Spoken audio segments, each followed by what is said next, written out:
अस्सलाम वालेकुम व्यूअर्स, क्या हाल है? ठीक है। अच्छा जी, के मेथड हम चल पढ़ा रहे थे आपको और उसी को हम कंटिन्यू करेंगे। जनाब, अगर हम देखें क्वेश्चन नंबर 14 का पार्ट 3, तो जनाब क्वेश्चन नंबर 14 के पार्ट 3 में वो ये कह रहे हैं कि आपके पास दो लाइंस हैं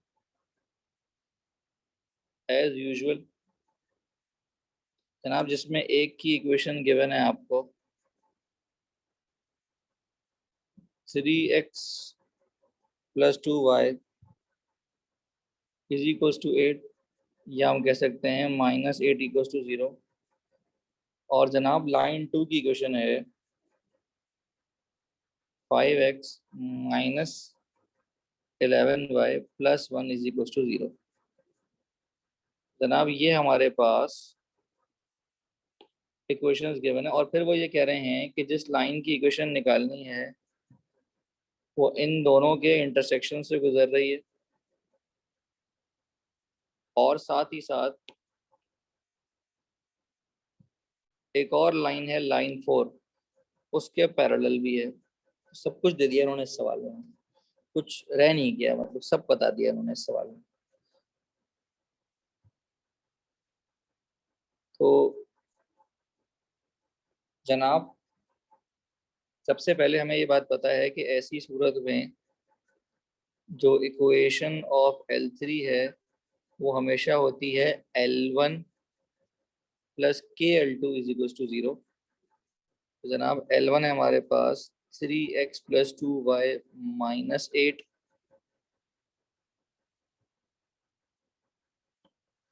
plus k times L2। L2 है जनाब 5x - 11y + 1 = 0। जनाब ये हमारी रिक्वायर्ड इक्वेशन ज़रूर है, लेकिन हमें के अननोन है। तो पहले हम क्या करेंगे, हम यहाँ पर पहले के को मल्टीप्लाई करा देंगे तो ये हो जाएगा 5kx, हो जाएगा 11ky + k = 0। फिर हम x को कर लेंगे जनाब एक तरफ और जनाब y को कर लेंगे हम एक तरफ और जनाब कांस्टेंट को कर लेंगे हम एक तरफ। तो जनाब कंसिडर करें, अगर हम ax + by + c = 0 को, तो जनाब m बराबर होता है -a/b के। तो जनाब m3 बराबर होगा -a3/b3 के और जनाब m4 बराबर होगा -a4/b4 के, क्योंकि a is the coefficient of x and b is the coefficient of y। तो मैं लिखूंगा since line 3 is parallel to line 4, therefore m3 = m4।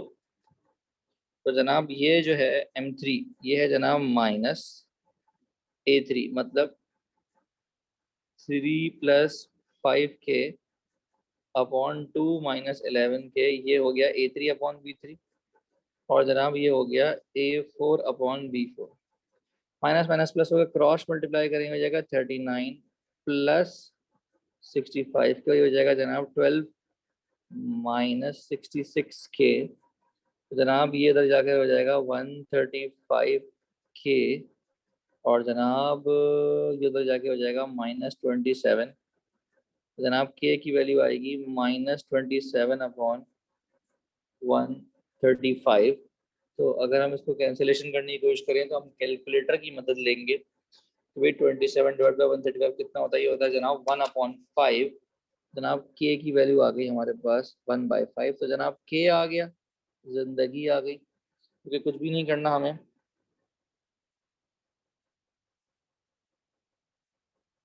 जनाब ये जो इक्वेशन होती है इसमें हमें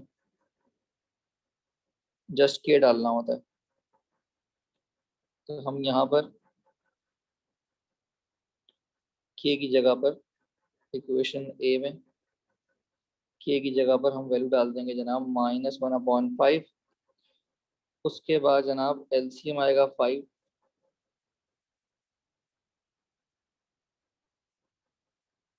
जनाब ये हो जाएगा 15x plus 10y minus 40 minus 5x plus 11y minus 1। तो जनाब ये हो जाएगा 10x plus 21y minus 41 is equals to 0। जनाब यहाँ छोटी सी एक मिस्टेक हुई जो कि बहुत भारी भरकम पड़ गई हमें।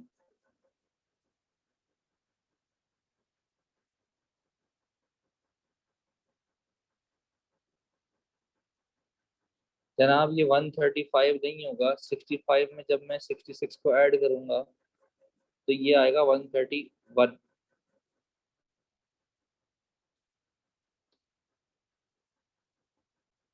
और ये आएगा जनाब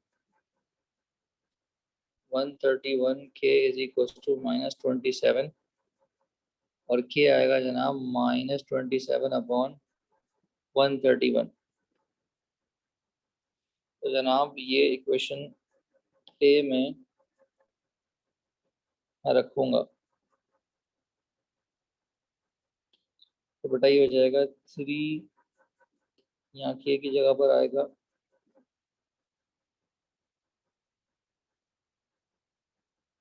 माइनस 27 अपॉन 131। तो जब एलसीएम लेंगे तो ये आएगा 131। 131 को 3 से मल्टीप्लाई करेंगे पहले, बेटा ये आएगा 393। फिर 2 से मल्टीप्लाई करेंगे, ये आएगा 262।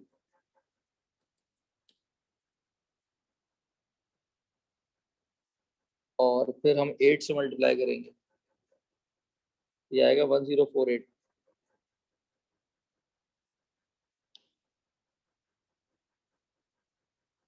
उसके बाद 27 मल्टीप्लाई हो रहा है 5 से, ये हो जाएगा 135x। फिर 27 मल्टीप्लाई हो रहा है 11 से, ये हो जाएगा प्लस 297y और ये हो गया माइनस का 27। तो जनाब इसके बाद 393 में से माइनस होगा 135, तो जनाब ये आएगा 258x। फिर 262 में प्लस होगा 297, तो ये आएगा 559y।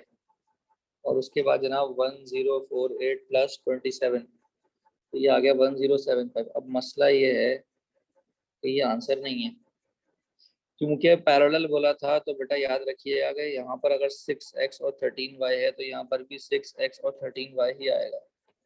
तो इसका मतलब मैं 258 को अगर मैं 6 से डिवाइड कर लूँ तो 43। इसका मतलब बेटा 43 यहाँ पर लाजमी कॉमन है। तो ये हो जाएगा 6x plus 13y minus 25 is equal to 0। तो 6x plus 13y minus. Okay जनाब, अब सिमिलर क्वेश्चन है हमारे पास पार्ट 4 और उसमें अब जिक्र आ गया है हमारे पास एक्स एक्सिस और वाई एक्सिस का। तो हम खूबसूरत सा एक्स एक्सिस और खूबसूरत सा वाई एक्सिस बनाकर दिखाएंगे। जनाब हमने एक अदद बनाया एक्स एक्सिस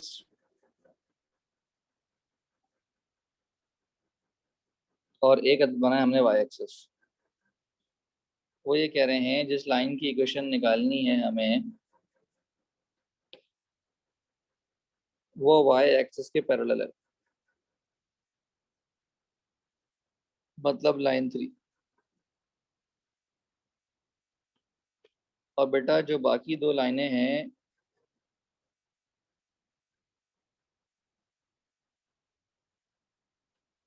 उनकी इक्वेशंस दी हुई हैं जिनके इंटरसेक्शन से गुजर रहा है। जनाब लाइन 1 दी हुई है 2x minus 3y plus 4 is equal to 0। और जनाब दूसरी की क्वेश्चन दी गई है 3x plus 3y minus 5 is equal to 0। तो ऐसी सूरत में हमेशा जनाब जो L3 की इक्वेशन है वो बनती है L1 प्लस के L2 इज इक्वल टू 0। जनाब ये हो जाएगा 2x minus 3y plus 4 plus के, और L2 है जनाब 3x plus 3y minus 5 is equal to 0। This is our required equation. बस इशू ये है कि के नहीं है हमारे पास, तो हम पहले के को मल्टीप्लाई कर देंगे और जनाब ये हो जाएगा 2 प्लस 3k, यहाँ आएगा x, हो जाएगा 3k-3y, और ये हो जाएगा 4-5k इज इक्वल टू 0। तो जनाब हम कंसिडर करेंगे ये इक्वेशन,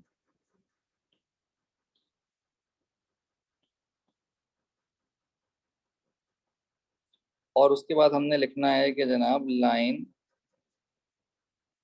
पैरेलल है y एक्सिस के, देयरफॉर बेटा जो m है वो इन्फिनिटी के बराबर है, या ये कहो कि जो m है वो तो था -a/b,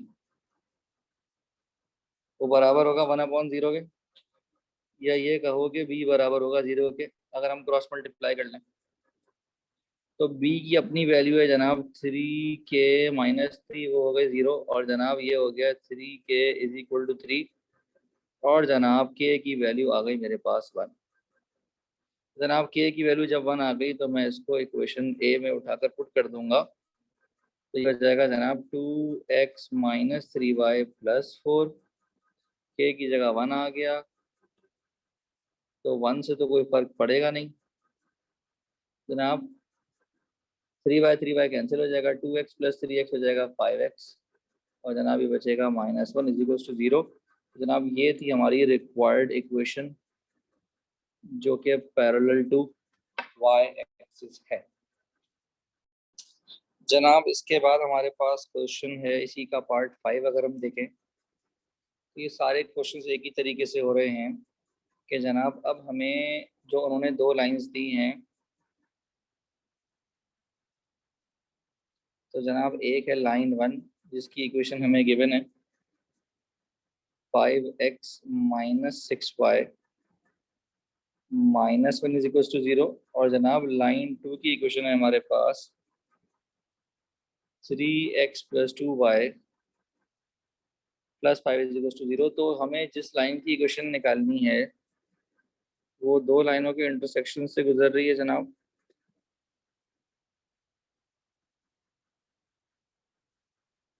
और जनाब ये एक और चौथी लाइन है उसके परपेंडिकुलर है। जनाब चौथी लाइन की इक्वेशन दी गई है, थ्री अरेंज कर लेंगे, 3x minus 5y plus 11 is equal to 0। तो जनाब ऐसी सूरत में हमें अब तो रट्टा लग चुका है कि इक्वेशन ऑफ लाइन 3 होती है जनाब L1 प्लस के L2 इज इक्वल टू 0। तो जनाब लाइन वन की इक्वेशन हमने डाली प्लस के टाइम्स लाइन 2 की इक्वेशन डाली, अब ये हमारा आंसर है। बस मसला ये होता है के नहीं पता होता हमें। तो जनाब इसके बाद हम के निकालेंगे कैसे, पहले हम मल्टीप्लाई कर देंगे,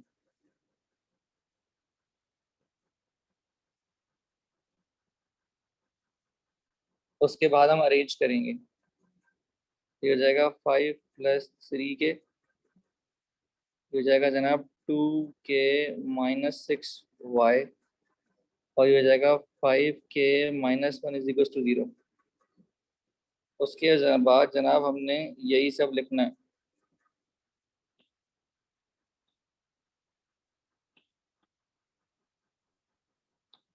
इसको लिखने के बाद अगर मैं m3 निकालूंगा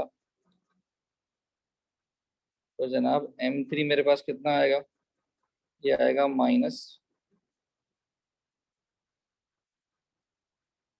जनाब यहाँ पर पहले मैंने बताना है कि सिंस लाइन 3 लाइन 4 परपेंडिकुलर है, देयरफॉर n3 बराबर होगा -1/m4 के। तो इसका मतलब है जनाब, पहले मैं इनकी वैल्यूज निकाल लेता हूँ। तो जनाब m3 की वैल्यू आएगी -5 + 3k अपॉन 2k - 6, और इसकी वैल्यू आएगी जनाब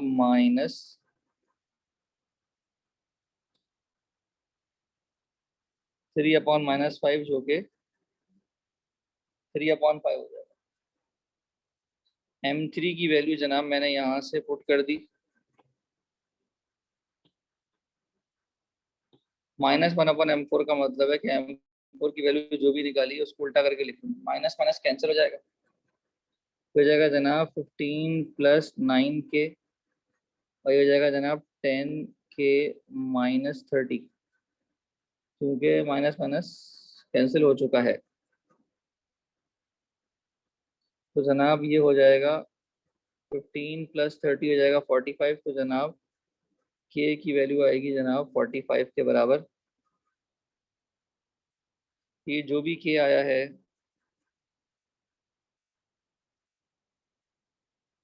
हम इक्वेशन ए में पुट कर देंगे जनाब, तो हमारे पास आंसर आ जाएगा। तो जनाब हम यहाँ पर k की जगह पर 45 लिख देंगे, यहाँ पर मल्टीप्लाई करेंगे, ये हो जाएगा 5x - 6y - 1, ये हो जाएगा जनाब 135x + 90y + 225 = 0। तो बेटा ये हो जाएगा 140x + 84y + 224 = 0। तो इन सब में 128 कॉमन है,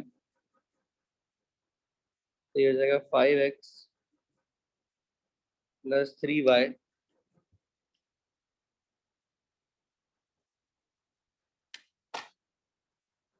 + 8 = 0। तो ये हो जाएगा 5x + 3y + 8 = 0। अच्छा, अब अक्सर बच्चे परेशान होते हैं, सर आपको कैसे पता कि ये कॉमन है? तो भाई 140/84 कर लो,